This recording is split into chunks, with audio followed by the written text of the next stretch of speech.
Dito lang pala sila mga idol. Kaso lang bakit ayaw kumain sumibad sa gabi. Kung sa bagay wala po tayong tiyaga sa gabi. Dahil wala tayong power sa gabi mga idol. Pang umaga lang po tayo. Yan 5-5. Mga puro po barkaw. Yung tinatawag namang barkaw tag 5-han. So, mga ilang piraso lang. 1, 2, 3, 4, 5, 6, 7, 8, 9, 10, 11, 12. So, dosing.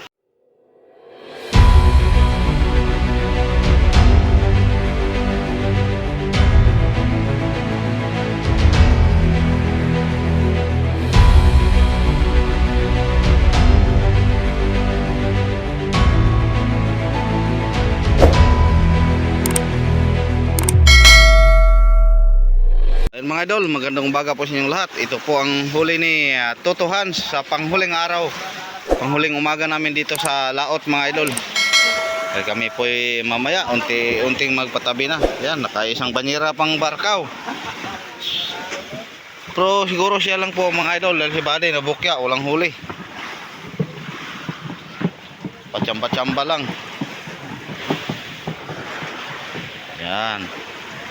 So dito naman sa Madirbot siguro ang nakahuli ng isda ngayong umaga si Mang Husira. Yung iba din bukya. So ilang araw lang po ito mga idol na ulang nakapatimbang, hindi nakapatimbang ang taga Madirbot.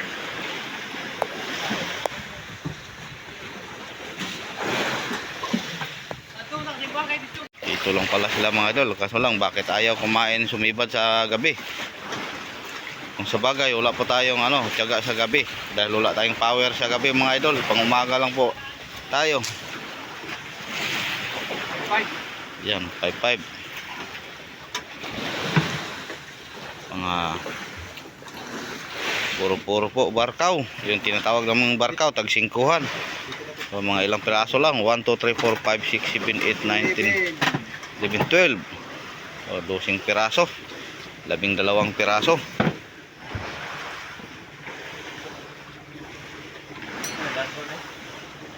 Di ay butang, largo puno ng mga pum. Papayos duha ka pum babaw. Logo mo kira. Yun. Ay paminaw nimo. Ay kasi largo. Wala ray dugo. Largo.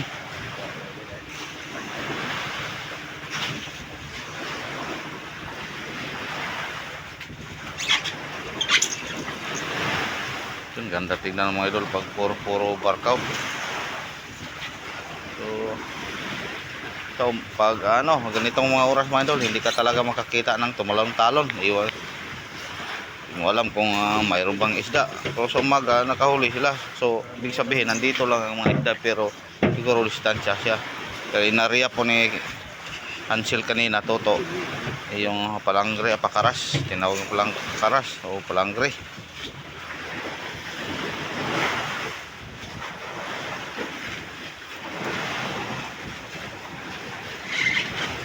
Tulog na tanan.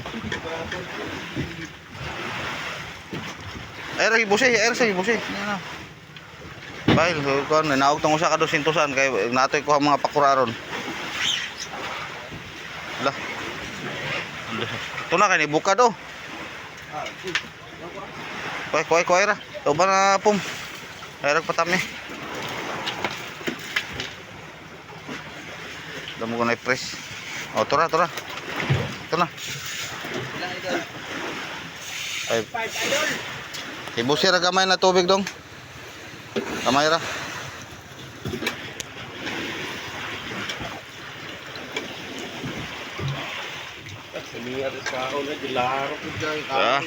Yeah. Klaro ko yun. Shout out kay Jean Libria. Ito po sa panghuling umaga namin dito sa laot nakamaraming huli po si Hansel. Para daw sa iyo ito. Maraming barkaw. So ibaba yang isang styrofoam.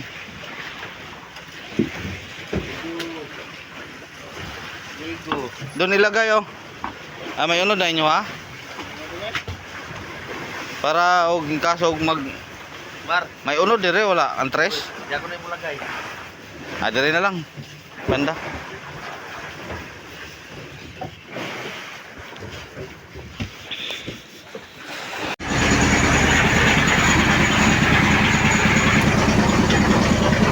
Yun, nandito na ang mga warriors mga idol. Parang ano, nagkarera. So, unti-unti na po tayo magpatabi mga idol. Ilan na po ating yan huli. Si Toto lang po ang naka-isang banyera. Ang iba, kakunti lang. So, hindi na lang natin update yung iba mga idol.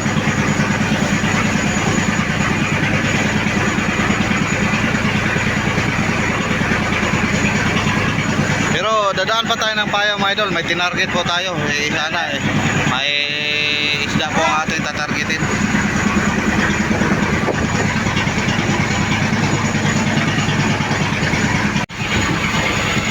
Siguro mga idol pag wala na tayong madaan ng payaw mamaya, kung may madaanan man na walang katulad din sa napostingan natin na hindi tayo masibaran, diretso na po tayo pauwi. So ang distansya po natin ng tabi 188, kanina 197 miles, ngayon 188 na lang po ang Bocas Grande. So ayan, matagal na po tayo sa laot mga idol. Sa ngayong araw naka 19 days na po tayo. Bale 15 days po ang aming pagpangisda, 4 na araw po ang aming navigation patungong palaot. Pero siguro umabot tayo ng 21 days bago tayo makarating sa tabi. Dahil navigation po natin dalawang to 188 miles, dalawang araw siguro karating na po tayo sa tabi, sa Bocas Grande. So ang layo ng ating narating mga idol sa unang target natin galing sa tabi. Ayan, ipakita ko sa inyo mga idol, ginawaan ko ng skit. Ako, ang layo pala namin narating. So yung 4,000 liters, di ba ang ating nabiling diesel 3,000 plus, tapos may natira tayo dito sa bangka. So malapit po 4,000 liters na diesel na ating baon, naubos. Yung natira mga idol pang uwi na lang, mga 3 drum na lang po siguro, o 5 kasama na po yung dalawang tangke po natin. So labigar po tayo, isang makina lang po. Dahil yung isang makina natin, sira yung kanyang transmission. Patungo pa natin sa laod, may diferensya na yan. Kaya hinahina lang po ang ating takbo. So nagtakbo po tayo, nag-speed po tayo ng 6.3 dahil pabor po sa agos mga idol.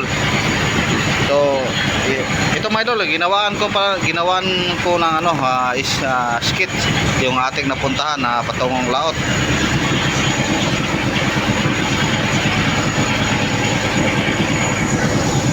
So ayan, nagsimula po tayo mga idol galing sa tabi.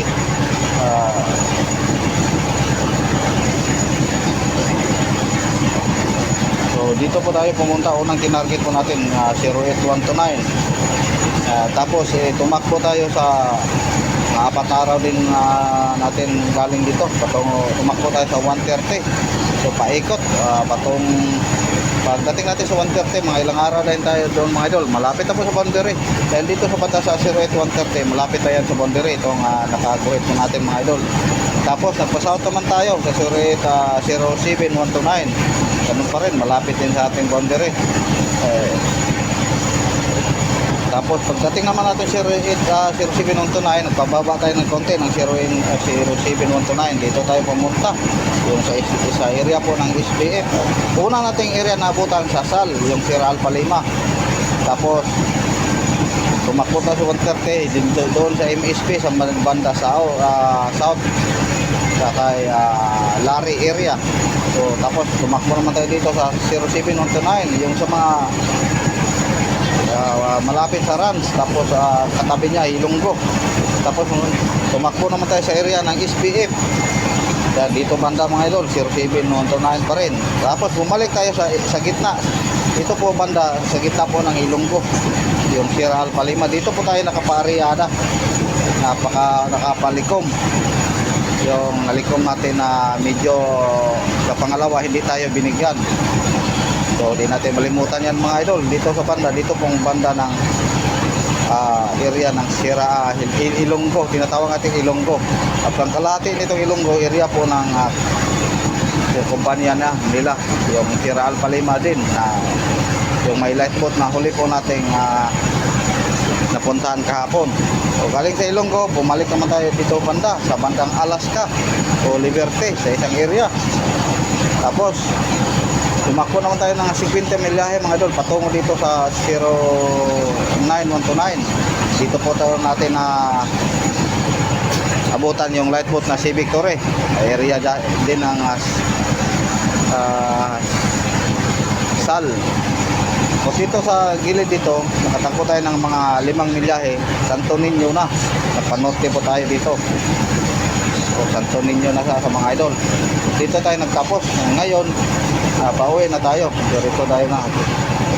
Ito po ang ating formada sa sketch po natin mga idol sa pagpalaot ng ating napuntahan. So ilang area mga idol? Mga 5 area siguro po ang ating napuntahan. Kaya ayan, ubos ang ating diesel at ang ating lahat-lahat.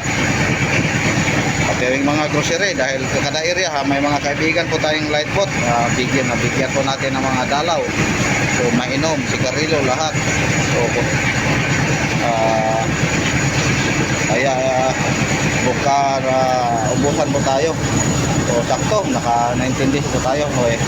Yan po mga idol ang aming napuntahan. So layo naming narating. Pero ang huli natin mga idol, mga 2 bodega. Tapos may kalahati po tayo. Tapos mayroon tayong 6 na styrofoam na hindi natin nilagay sa bodega. Para yung una po natin ibaba doon sa Placer, sa bayan Placer pag makarating tayo sa bayan ng Placer. So ayun mga idol, update lang tayo muli pag makadaan tayo ng Payaw. Kung mayroong mga makuha po tayo, kung may blessing po tayo, i-update natin kung sakali. So ayan, magandang umaga sa inyong lahat mga idol. So nakadaan po tayo ng Payaw mga idol, Igo. Yun, Igo. Ang daming isda. Pero ayaw ding sumipat. Yan, talon-talon pa. Yan, kita siguro yung kanina si Carding naghila-hila ng kanyang subit-subit. 4 na piraso ang nabunot o naputol. So may natirahan na lang po ng dalawang barkaw. Pero yung isang barkaw sinibad ng pating. Ulo na lang po ang nadala. Ayun, sinabaw mo, tinula po ni Yado Clyde. Binabaan naman nila ni Dondon at si Carding. Hindi rin kumain. So ganun pa rin mga idol. Tulad ng doon tayo sa ibang area na kung may isda man ayaw sumibad. Talagang matumal. Pero mas okay pa yan po ito mga idol dahil kahit tanghali siya nagpakita ng mga isda. Ibig sabihin nito marami, medyo makapal po ang mga isda dito. So Igo nasa 09128. So dumiretso lang sana tayo kanina kaso lang yung sinibad ang subit-subit ni Carding kaya binalikan po natin para subukan natin magbira-bira. Kanina nag-area sila ng bira-bira, wala ding sumibad. So sa susunod na lang mga idol, pagbalik natin dadaanan din natin ulit ito. Makasakaling baka hindi pa ito malikom. Talagang panahon siguro mga idol dahil po sa mga nakaraang mga araw tulad ng nasabi ko na palagi po kaming nililindol dito sa laot. Pang-4 na beses siguro. Ganito matumal. So ang distansya po natin sa tabi nasa na lang,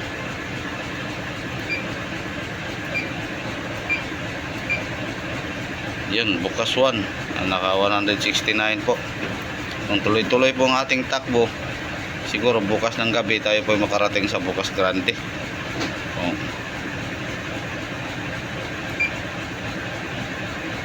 So wala, diretso na po tayo mga idol. Hintayin lang na po natin yung nagbuya-buya si Carding makarating po sa ulian ng Payaw. Baka sisibarin pa. Yan, nagbuya-buya siya, isang buya-buya. Baka mayroong lumarlin dyan na distansya lang. tomorrow. So malapit na po tayo mga idol sa Bocas Grande. Ayan, nakita na po natin ang bundok ng Bocas Grande. Dito tayo sa bandang Mamon Island, tinatawag Mamon. So sakto mga alas 3 mga idol, andun na tayo sa Bocas Grande. Papasok na po tayo paloob, patungo na naman ng Placer.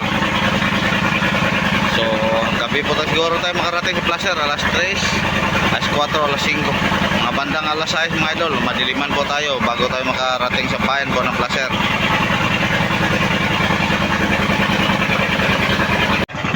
So ayun mga idol, nakapasok na po tayo sa Bocas Grande, patungo na po tayo ng Placer.